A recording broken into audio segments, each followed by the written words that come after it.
পদপ্রার্থী ঘোষণা করেছেন, উপজেলা চেয়ারম্যান ঘোষণা করেছেন, ফরিদপুর উপজেলা চেয়ারম্যান, 6টা ইউনিয়নের চেয়ারম্যান প্রার্থী ঘোষণা করেছেন এবং অনেক জায়গায় আমরা মেম্বার প্রার্থী ঘোষণা করেছি। আমরা স্বাধীনতা 53 বছরে যা দেখলাম সেটা হলো যে অনেক দল অনেক কিছু আসলো, কিন্তু কেউই আল্লাহর জন্য কাজ করে নাই, কোরআনের জন্য কাজ করে নাই, মুসলমানদের স্বার্থেও কাজ করে নাই। যে যার যার স্বার্থ নিয়ে কাজ করেছে, যে যার যার পকেট ভরার জন্য কিন্তু ক্ষমতাকে ব্যবহার করেছে। আমরা বিগত ফ্যাসিস্ট আওয়ামী লীগকে দেখেছি, অন্যান্য দলকে একইভাবে আমরা দেখে আসছি। এই জন্য বাংলাদেশ জামাত ইসলামী আল্লাহ আইন সম্পদের শাসন, এক কথায় কোরআনের রাজ কায়েম করার লক্ষ্যে তারা সংসদে তাদের মনোনীত প্রার্থীদেরকে বিজয় করে নিয়ে তারা রাষ্ট্রীয় ক্ষমতায় গিয়ে এই দেশে কোরআনের রাজ করতে চায়। এটা হলো বাংলাদেশ জামাত ইসলামীর উদ্দেশ্য। তাই আমরা যারা এখানে আছি, আমরা সংখ্যায় কম হতে পারি, কিন্তু আমাদের ইমানের যদি জোর থাকে তাহলে এখান থেকে আমরা সিদ্ধান্ত নিয়ে আমরা ওয়ার্ড মেম্বার থেকে শুরু করে পার্লামেন্ট মেম্বার পর্যন্ত কিন্তু আমরা নির্বাচিত করতে পারবো। আপনাদের সেই আশা আকাঙ্ক্ষা আছে? আছে তো? দেখেন ছোট্ট একটু উদাহরণ সেইটা হলো 2016 সালে আমেরিকাতে একটা নির্বাচন হয়েছিল হিলারি ক্লিনটন এবং ডোনাল্ড ট্রাম্পের মধ্যে। এই ডোনাল্ড ট্রাম্প কিন্তু বক্তা একজন পাগল।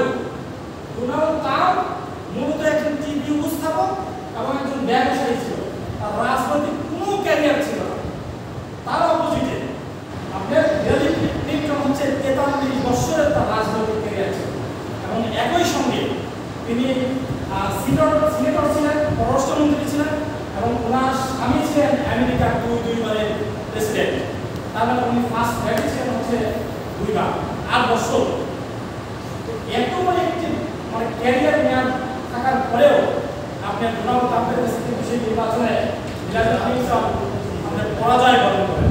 পরাজয় বরণ করার অন্যতম কারণ যেটা ছিল সেটা হলো তার অ্যানালাইসিস করে বের করেছে যে এই দেশের মানুষ আমার কাছে কি চায়, তাদের চাওয়া পাওয়াটা কোথায়, তাদের লক্ষ্য উদ্দেশ্যটা কি, সেটা আমি পূরণ করি। 2 নম্বর হলো কিছু অপপ্রচার, মিথ্যা প্রচারকেও এমনভাবে প্রচার করা হয়েছে যে সেটাকে এক পর্যায়ে প্রচার করতে করতে করতে করতে মানুষের সেন্টিমেন্টে প্রবেশ করেছে যে ওটাই সত্য। ঠিক তেমনিভাবে আমাদের আব্দুল জলিল শিকদারের ব্যাপারে আপনারা কয়েকদিন আগে ফেসবুকে কল্যাণে দেখেছেন যে তাকে নৌকা সহ ছবি দিয়ে প্রচার করা হয়েছে সে আওয়ামী লীগের একজন নেতা এবং তাকে জামাত ইসলাম এমপি চেয়ারম্যান প্রার্থী দিচ্ছেন। অথচ এই আব্দুল জলিল শিকদার কিন্তু জামাত ইসলামের রোপণী হয়েছে 20 বছর। কত বছর বললাম? 20 বছর রোপণী হয়েছে। তার জামাত ইসলাম করার ক্যারিয়ার খুব কম হলেও 25 বছর, বেশি ছাড়া কম না। ছাত্র সংগঠনের রাজনীতিও সে করেছে, অর্থাৎ ছাত্র শিবিরও করেছেন। সেরকম একজন ব্যক্তিকে এক লাগায় তার যদি জনপ্রিয়তা কমানো যেত তাহলে বাংলাদেশ থেকে জামাত ইসলাম নিশ্চিন্ন হয়ে যেত। 17 বছর চেষ্টা কম করেছে, কম করা হয়েছে। মামলা দিয়ে, হামলা দিয়ে, গুম করে, হত্যা করে নানাভাবে কিন্তু জামাত ইসলামকে শেষ করার চেষ্টা করা হয়েছে, কিন্তু শেষ পর্যন্ত সকল পরিকল্পনা ব্যর্থ করে আল্লাহ তাআলা এই দেশে ইসলামকে বিজয় শক্তি হিসেবে প্রতিষ্ঠিত করার লক্ষ্যে জামাত ইসলাম সহ বাংলাদেশের মানুষকে মুক্ত করে দিয়েছে। সুবহানাল্লাহ। এটা আমার আপনার একার কোনো ক্রেডিট আমার পাওয়ার না। এই 17 বছরে যে মানুষটা সবচেয়ে বেশি জুলুমের শিকার হয়েছে সেই ব্যক্তি শেষ সাথে আল্লাহর কাছে হাত তুলে দোয়া করেছে, আল্লাহ ওই দোয়াটাই কবুল করেছে। আমি দোয়া করি নাই, আপনি দোয়া করেছেন, আরেকজন দোয়া করেছে, আমার পিতা দোয়া করেছে, আমার মা দোয়া করেছে।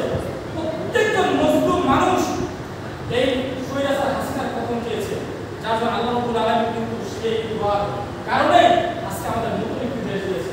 আমরা যদি সেটা ভুলে যাই, এই 2024-এর স্বাধীনতা যদি ভুলে যাই, তাহলে আবার স্বৈরাচার কোনো না কোনো স্বৈরাচার কোনোভাবে ব্যাক করবে, আমাদের ঘাড়ের উপর সর হয়ে তারা কিন্তু এর চাইতে ডবল অত্যাচার, নির্যাতন, জুলুম কিন্তু চালাবে। আমাদের এখন খুব সচেতন হতে হবে। আমরা যদি একজন ভালো মানুষকে আমরা যদি ক্ষমতায় না নিয়ে আসতে পারি, আমরা ইউনিয়ন পরিষদে বসাতে না পারি, আমাদের সংসদে বসাতে না পারি, তাহলে কিন্তু এই সকল ফ্যাসিলিটিগুলো পুনরায় আবার ফিরে আসবে। তাই আসুন আমরা সচেতন হই, আমাদের আশেপাশে যারা আছে, আমাদের পরিবারের মধ্যে আমরা কাজ করি, এলাকার মধ্যে কাজ করি, আমাদের যুবকদের কাছে আমাদের এই বছরের যে নির্বাচনী মানে ভোটার নতুন হয়েছে, এই ভোটার সহ সর্বমোট 4 কোটি ভোটার যারা এই বছর প্রথম ভোট প্রয়োগ করবে। আমরা যদি এই 4 কোটি ভোটারকে আমরা টার্গেট নিই যে 4 কোটি ভোটারের কাছে আমাদের ভোট দরকার, তাহলে আমরা একটা ভালো একটা ভোট সেখানে আমরা কালেক্ট করতে পারবো। আমাদের দলীয় সিদ্ধান্তের মানে হচ্ছে 1-2 নম্বর ওয়ার্ডে আপনি নিয়মিত কভার করবেন, আপনাদের এই ওয়ার্ড আপনারা কভার করবেন, যেই ওয়ার্ডে কোনো প্রার্থী নেই সেই ওয়ার্ডটা বেশি প্রাধান্য দেন, টার্গেট করেন, সেখান থেকে আপনার একটা পরিমাণ ভোট আপনি বের করে নিয়ে আসেন। দেখবেন এই ইউনিয়ন পরিষদে নারায় তাকবীর স্লোগান থাকবে, অন্য কোনো স্লোগান থাকবে না। তো সকলকে ধন্যবাদ। আমি অবসর কথা বললাম, সকলের সুস্বাস্থ্য দীর্ঘ কামনা করে